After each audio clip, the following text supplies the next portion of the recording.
Meio-irmão de Charles Xavier, Caim Marko ganhou seus poderes quando encontrou a joia de Cyttorak, uma entidade mística que lhe concedeu força sobre-humana e vulnerabilidade. Caim se tornou uma força imparável, se auto-intitulando fanático. Quando os novos X-Men, Longshot, Psylocke e Crystal, levam os feridos do massacre junto com Vampira e Calisto para a Ilha Muir, eles entram no caminho do fanático. Porém, o que eles não sabem é que uma vez em movimento é impossível pará-lo.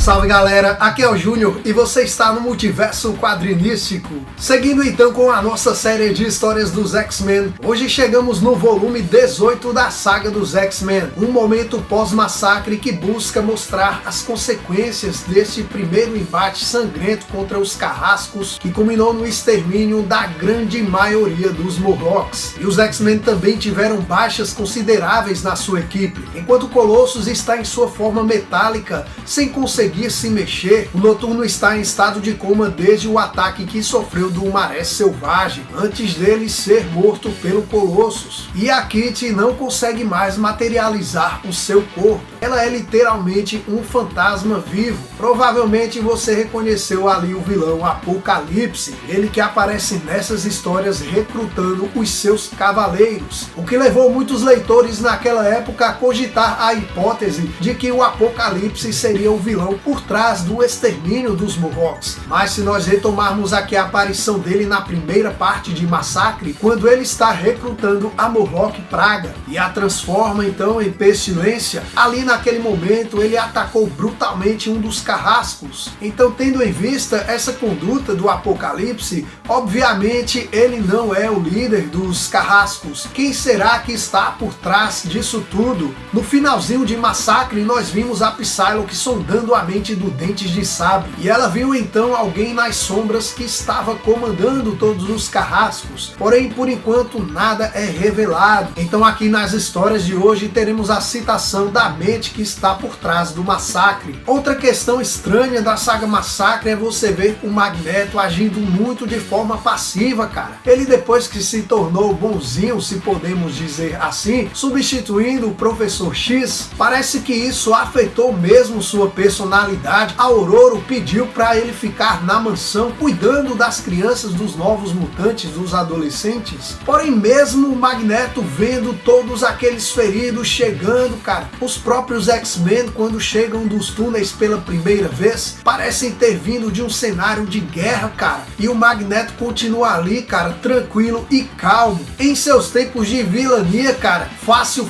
o Magneto tinha arrasado todos os Carrascos e ele talvez poderia ter impedido este massacre. Então é algo a se pensar, a se refletir, como o cargo de diretor da Mansão X afetou a mente do Eric, do Magneto. Fora a Crystal, teremos também a chegada do Destructor, o irmão do Scott, que no passado já participou da equipe e agora voltará aos X-Men. E teremos também um embate muito legal, cara, contra o Fanático, um personagem que nós já vimos dando as caras no volume 4 da saga dos X-Men, quando ele teve aquela briga de bar com o Colossus. Mas agora o personagem aparece em toda a sua vilania, em toda a sua caracterização. Um personagem que eu conheci chamando ele de Juggernaut, graças aos jogos da Capcom que eu curtia demais naquela época, e ele sempre estava presente, cara. O soco dele atravessava todo o cenário, era demais. Então esse é o ponto do vídeo em que eu recomendo que, caso você ainda não tenha lido essas histórias e você não queira tomar algum spoiler, dá uma pausa, procura fazer aí a sua leitura e depois você volta aqui para conferir todas as considerações. Mas se você quer continuar mesmo assim, então, cara, senta aí e bora pra história. A última história da revista A Saga dos X-Men volume 17 que veremos hoje, intitulada Uma Noite Maligna, foi publicada originalmente pela Marvel Comics na revista The Uncanny X-Men número 214 em 1987. E no Brasil ela foi publicada pela primeira vez pela Editora Abril na revista X-Men número 34 no ano de 1991.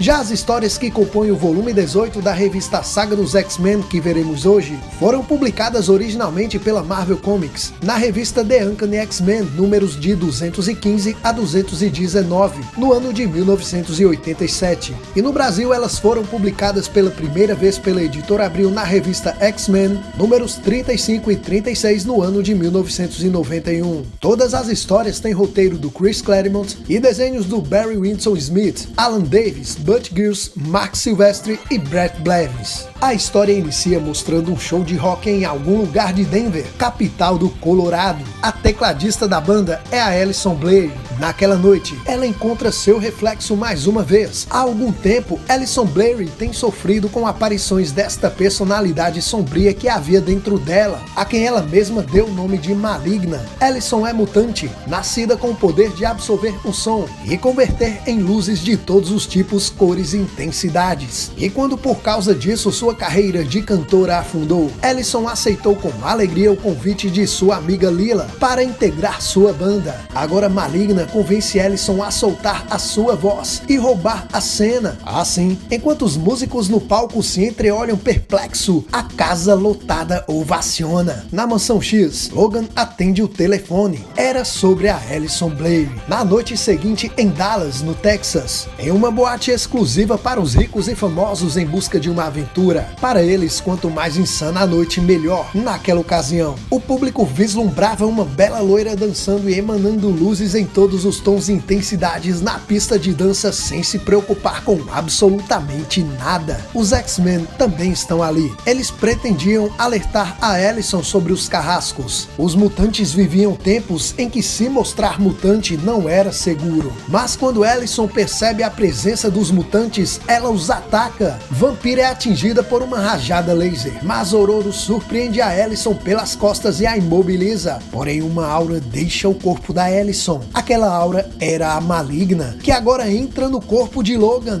E este logo ataca seus companheiros enfurecido. Ninguém entendia nada do que estava acontecendo. Alison dispara uma rajada de luz em intensidade máxima em Logan, desligando seu cérebro. Mas Ororo, ainda sem saber o que estava acontecendo, dá um soco na Alison, deixando-a inconsciente. E agora era a vampira que começava a agir estranho. Alison recobra a consciência e, após sondar sua mente, Psylocke descobre que tudo aquilo era obra de uma entidade chamada Maligna, e ela era uma dos carrascos. De natureza empática, Maligna se sintonizava nos centros emocionais do cérebro do hospedeiro. Como a maioria dos escudos psíquicos se concentra em torno da mente racional, a ofensiva de Maligna os ultrapassa com facilidade, deixando a vítima impotente. Quando a vítima está sob o controle de Maligna, uma coleira surge em seu pescoço. Então Psylocke tem um plano contra a carrasca e para isto usa Ororo como isca.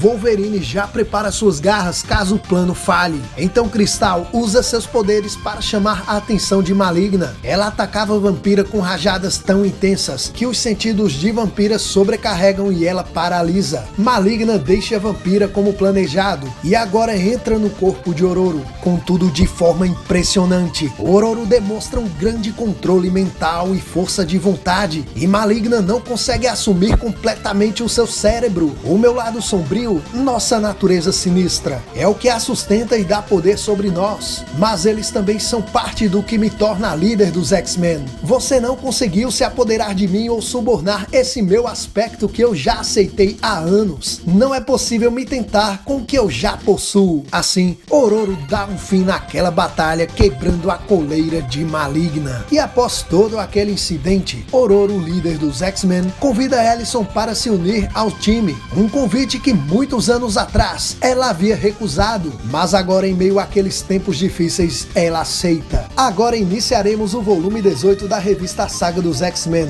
Madeline Pryor está tendo um pesadelo que recorrentemente assombrava suas madrugadas. O fatídico dia em que ela pilotava o Boeing 747-200B com 387 passageiros, naquele dia em que tudo deu errado. Após a colisão, os tanques racham, o casco se parte ao meio, o combustível em chamas jorra na cabine principal. É tarde demais. O avião se despedaça enquanto desliza pista abaixo daquele acidente. Há 387 vítimas fatais e apenas uma sobrevivente. A piloto, que sai praticamente ilesa. Os gritos das vítimas cessam com a explosão, menos na cabeça de Madeline Pryor, onde eles nunca irão silenciar. Ela é socorrida por paramédicos. Eles estão tão surpresos quanto ela com a quantidade mínima de ferimentos. Porém é então que aquele pesadelo tem um rumo diferente naquela ocasião específica. Dentro da ambulância, ela sonha com chamas dançando em sua mente. Um pássaro feito de estrelas se eleva das cinzas. Algo parecia estar errado e percebemos que aqueles paramédicos são o caçador de escalpos e arco voltaico Carrascos. Madeline desperta perguntando onde estava o seu bebê. Então ela ataca a carrasca e consegue fugir. Quando cai da ambulância, ela percebe que não estava mais sonhando, mas os carrascos a perseguem. Madeline agora lembra, eles haviam sequestrado ela e o seu filho. Onde estava o Scott quando ela mais precisava? O arco voltaico lança uma onda de choque no solo, fazendo Madeline cair. Logo após, o caçador de escalpos se encarrega de terminar o serviço. Na página seguinte,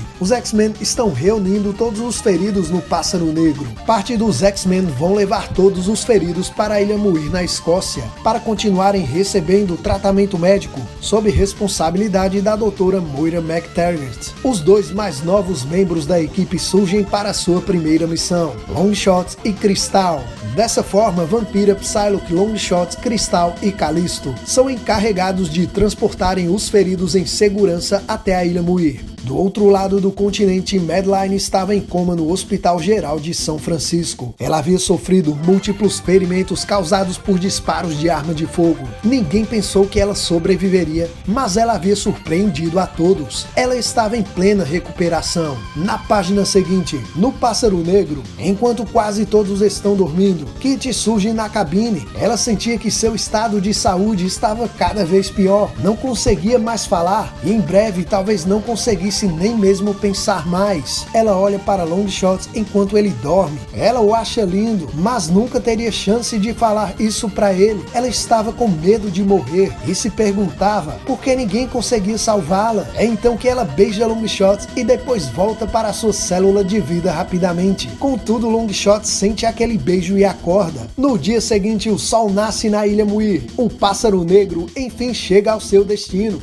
Na próxima página, Psylocke corre para sobreviver. Se não fosse por seus olhos biônicos, ela teria ficado cega com aquele clarão intenso, obra da Cristal. Os olhos de Psylocke se adaptam rapidamente às variações de luz, não importa quão extremas. Os membros dos X-Men na Ilha Muir estão em treinamento sob a tutela de Banshee, cujo nome real é Sean Cassidy. Mutante irlandês, é um dos membros mais antigos dos X-Men. Ele tem a habilidade de emitir gritos sônicos de grande intensidade, o que lhe dá várias vantagens em combate. Seu grito pode ter efeitos diferentes, dependendo da frequência e do volume, podendo até mesmo voar. Há muito tempo, ele havia deixado os X-Men para ficar ao lado de Moira na Ilha Muir. Perto daquela casa onde os X-Men treinavam com Banshee, estava a entrada para o complexo subterrâneo dos laboratórios de Moira McTaggart. Doutora em medicina e genética, Moira passou toda a sua vida adulta explorando as maravilhas da mutação genética. Ela é amiga dos X-Men há anos, porém durante todo esse tempo, ela nunca contemplou um futuro tão sombrio e hostil. A ala do hospital está lotada. Callisto também estava ali, fortalecendo seu corpo e sua habilidade e planejando diariamente sua vingança contra os carrascos. Banshee ajudava os novos X-Men a desenvolver suas habilidades e a controlar melhor os seus poderes. Callisto é alguém difícil de lidar e logo ela se desentende com Alison Blake. Então a garota decide sair sozinha. Ela nunca ia conseguir ser durona como Callisto. Ela era uma cantora. A delicadeza e sensibilidade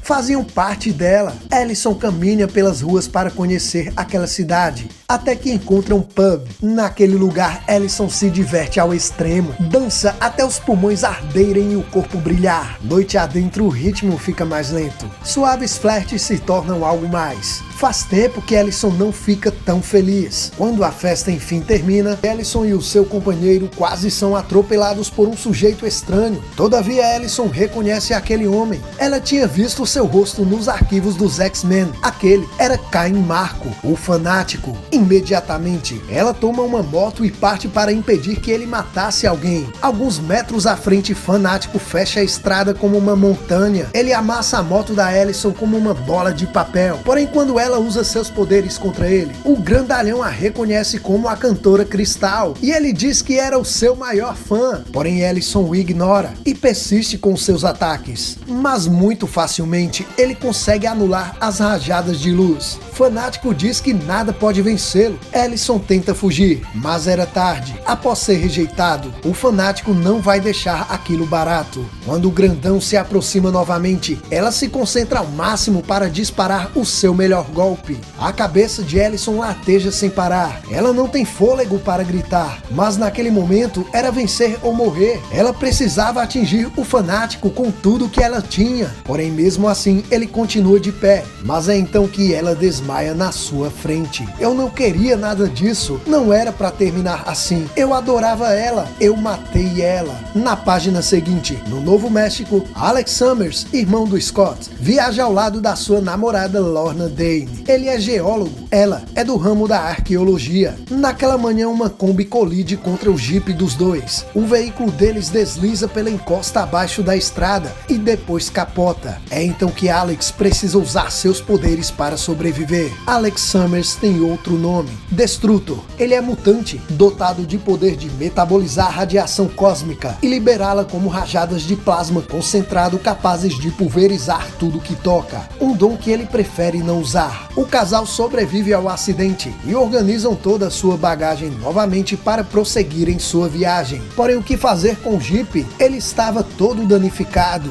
Acontece que Lorna também é mutante, chamada de Polaris. Ela tem o dom de manipular o magnetismo em todas as suas manifestações. E logo o Jeep dos dois está consertado. Enquanto isso, Allison desperta em um pequeno espaço claustrofóbico. Ela tinha sido enterrada viva pelo Fanático. Felizmente, ela é encontrada por uma sondagem psíquica da Psylocke. A Psylocke descobre que Fanático estava provocando caos em uma cidade da ilha. Então eles partem para detê-lo. Quando o vampiro o encontra, dá um soco com sua força sobre-humana que faz o grandalhão voar. Mas logo em seguida, é claro que os danos foram mínimos. E o Fanático logo revida, enterrando o vampiro no asfalto. Psylocke acelera e colide um caminhão contra o vilão. Mas o esforço é em vão. Fanático segura a Betsy, que contra-ataca com uma das mais poderosas rajadas mentais que já emitiu. Fanático chama Psylocke de bruxa, uma vez que seu capacete devia protegê-lo de ataques mentais, porém aquela rajada havia doído. Longshot surge disparando suas lâminas no capacete do vilão e o provoca, e o X-Men consegue se esquivar facilmente das investidas poderosas, porém lentas de Fanático. Longshot acerta um chute na cara do grandão, que enfurecido arranca parte de um prédio e arremessa contra Longshot.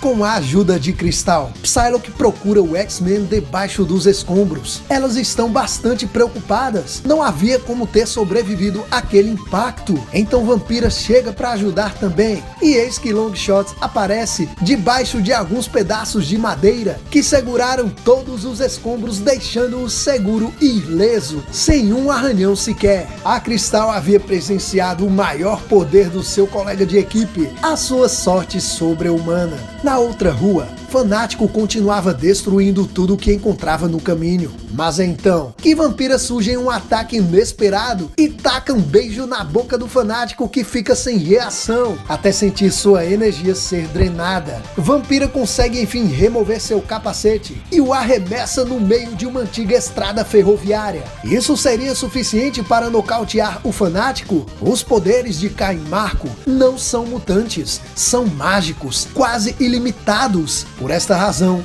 Fanático se levanta e Longshot, com o poder em seu olho, consegue ver que o trem se aproximava. Eles precisavam parar o trem ou aconteceria uma catástrofe. Aquele trecho de linha ferroviária havia se tornado um penhasco. Sabendo que era a única que poderia conseguir tal feito, Vampira tenta parar o trem, enquanto Cristal atinge Fanático com uma rajada de luz, que finalmente surte algum efeito, uma vez que agora o vilão estava sem o seu capacete. Enquanto Vampira se esforçava como nunca antes para parar aquele trem, Crystal e Psylocke usam seus poderes combinados para um ataque sinérgico contra Fanático. Os X-Men obtêm êxito naquela missão. Vampira salva o trem e Fanático é finalmente neutralizado. Então Caim Marco é levado para a prisão. É claro que fortemente sedado, e ainda novas doses do sedativo seriam administradas durante a viagem para manter parado o imparável. Naquela noite, na residência do casal Alex e Lorna no Novo México, ele desperta desnorteado e levanta da cama. Ele corre tomado por um instinto destruidor que ele não consegue conter, não por muito tempo. Já do lado de fora, Alex reza para não ter aviões acima, e então ele libera a energia. Ele não conseguia mais controlar seus poderes. Ele precisava dos X-Men. No passado, ele próprio já foi um X-Men. Assim sendo, no dia seguinte, quando Alex deixa Lorna sozinha, o arco voltaico provoca um terremoto. Depois o caçador de escalpos e dentes de sabre cuidam do resto. Alex vai ao Clube do Inferno falar com o novo diretor da escola, o Magneto, que recentemente tinha se tornado o Rei Branco do Círculo Interno. Alex encontra a Rainha Branca, Emma Frost. Ele sabia que ela era perigosa. Perto dela, ele deveria proteger seus pensamentos. Ainda assim, ele não esconde sua insatisfação ao ver o diretor da escola Xavier aliado ao Clube do Inferno. Magneto tenta explicar para Alex que são tempos difíceis, mas Alex está irredutível e vai embora em silêncio. De volta ao Novo México, Dentes de Sabre encontra Polaris. Ela estava encurralada como uma presa. No entanto, as rochas daquelas redondezas possuíam ferro misturado em seus elementos. E esta era uma das razões de Alex e Lorna terem escolhido aquele lugar para morar. Então ela ataca Dentes de Sabre e o prende usando o metal das rochas como algemas. Mas como uma fera indomável, o carrasco se liberta e o caçador de escalpos atinge a perna de Lorna. Em Manhattan, Alex veste seu uniforme de Destrutor e segue Magneto até uma estação subterrânea de metrô. E então chegam aos túneis que pertenciam aos Morlocks. Ele encontra alguns membros dos X-Men que pareciam estar em um tipo de reunião secreta. Então ele ouve o que conversavam e acha estranho quando ouve Ororo dizer que enquanto os X-Men existirem, os carrascos farão de tudo para destruí-los. Só havia uma solução: os X-Men tinham que morrer. Com aquela revelação, Alex está apavorado. Ele não sabe o que pensar. Então ele é descoberto e ao tentar fugir é perseguido pelos X-Men.